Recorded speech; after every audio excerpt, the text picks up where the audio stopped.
آج کے پوچھے گئے سوال۔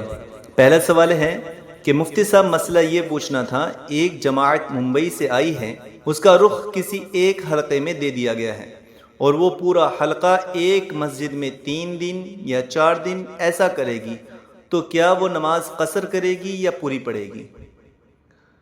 تو اس کا جواب یہ ہے کہ اگر جماعت کی تشکیل کسی گاؤں یا بستی میں 15 دن یا اس سے زائد کی ہو اور اس علاقے کی کئی مساجد میں جانا ہو تو اس گاؤں یا بستی میں وہ جماعت مقیم کہلائے گی اور پوری نماز پڑھے گی۔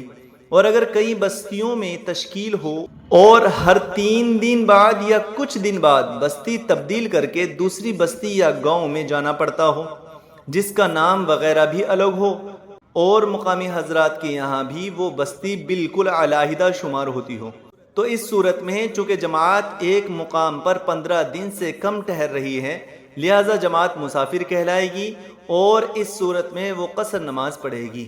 اور جو آپ نے سوال کیا، ایسی صورت میں جب جماعت کو حلقہ دے دیا گیا ہے جس میں مختلف گاؤں ہوتے ہیں اور ہر گاؤں میں 3 یا 4 دن کا قیام ہے، تو اس صورت میں وہ جماعت مسافر ہی رہے گی، مقیم نہیں ہوگی۔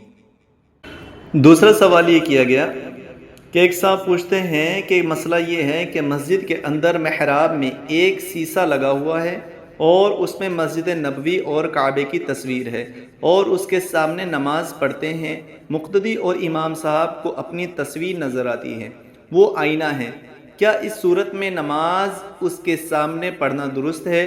ذرا بتائیں، آپ کی مہربانی ہوگی۔ تو اس کا جواب یہ ہے کہ کعبۃ اللہ کی اور مسجد نبوی کی فوٹو جس شیشے پر بنی ہوئی ہے وہ اتنا اوپر لٹکا دینا چاہیے کہ کسی نمازی کی نگاہ نماز کی حالت میں اس پر نہ پڑے، یہ دھیان رکھنا چاہیے۔